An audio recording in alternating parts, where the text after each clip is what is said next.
Bonjour et bienvenue, voici notre tour d'horizon économique, géopolitique, sanitaire, énergétique et boursier. Nous sommes le vendredi 27 janvier pour comprendre comment tourne la planète finance. C'est sur la bourse au quotidien et nulle part ailleurs.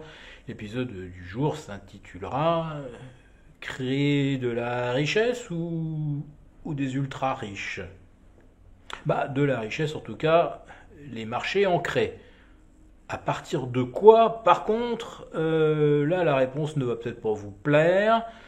Bon, même si vous la connaissez, il s'agit bien des flux de liquidités injectés par les banques centrales. Et comme j'ai eu l'occasion de le démontrer dans notre dernier numéro de la lettre Les Affranchis, les conditions financières aux États-Unis demeurent extrêmement favorables. Ça va en surprendre plus d'un.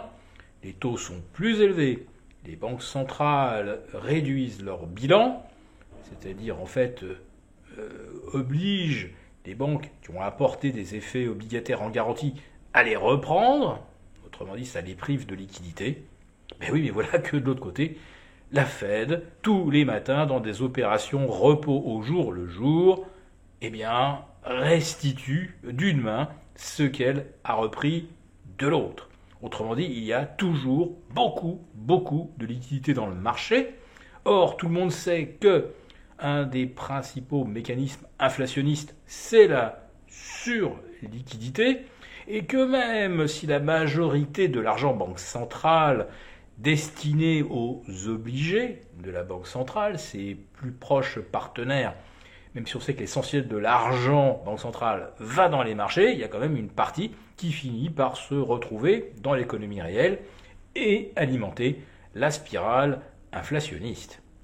Donc, à quel jeu joue donc la Fed pour finalement entretenir la bulle boursière qui à un moment entraîne un effet de richesse qui est à son tour inflationniste?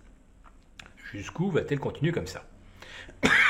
En tout cas, les marchés, eux, continuent de parier qu'une fois que la Fed aura ou sera lasse de donner de l'argent tous les matins dans des opérations techniques de repos, elle va carrément jouer franc jeu et dire, bon, allez, on rétablit le quantitative easing, déjà qu'on le fait depuis début octobre, allez, maintenant que tout le monde a compris, allez, on est reparti pour un tour de quantitative easing. De quoi faire flamber encore plus les indices boursiers.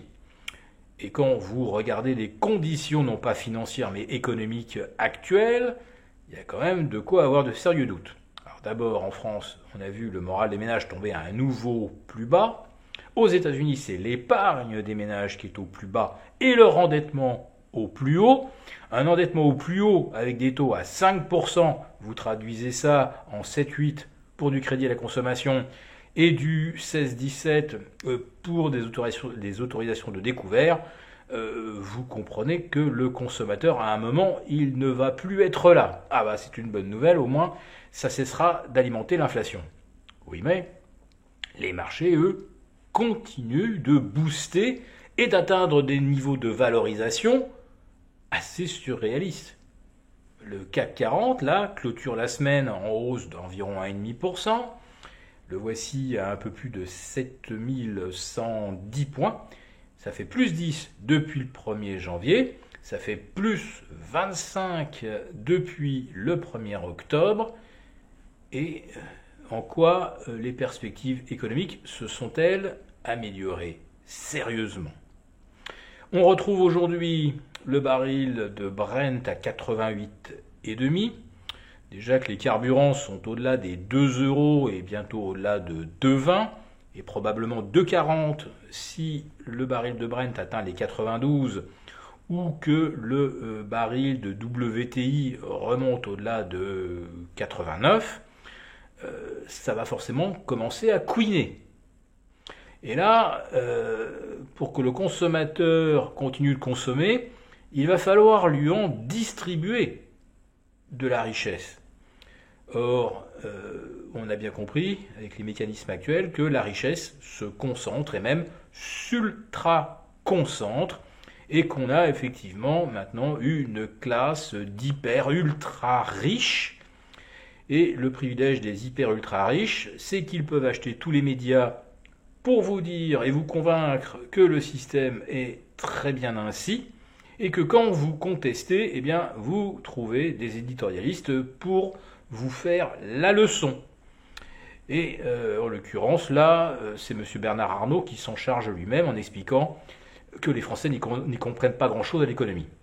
Je dois dire que si vraiment ils comprenaient, et pour paraphraser un ex-président américain, s'ils comprenaient ce qu'on fait avec l'argent, il y aurait la révolution dès demain matin. Alors, il faudra quand même que M. Bernard Arnault, en dehors de tous les mérites que personne ne lui conteste, nous explique quand même pourquoi il pèse aujourd'hui 400 000 fois le patrimoine moyen d'un de ses salariés. Et pourquoi, depuis les années Reagan, depuis 40 ans, le salaire des dirigeants a été multiplié par 10. Est-ce que leur compétence est multipliée par 10, leur créativité est multipliée par 10, et est-ce que la richesse qu'ils distribuent à leurs salariés est multipliée par 10? Vous voyez bien que vous ne répondez oui à aucune de ces trois questions. Et quand on ne peut pas répondre oui à aucune de ces questions, c'est qu'il y a quand même quelque chose qui commence à coincer. Voilà. Donc, soyons fiers qu'LVMH, effectivement, atteigne les 400 milliards et intègre le top 15 des entreprises les plus valorisées dans le monde. Mais en quoi cela participe-t-il à la richesse globale? Là, je pense qu'il y a de plus en plus de gens qui se posent la question. Et on vous laisse là-dessus pour ce week-end. À très bientôt.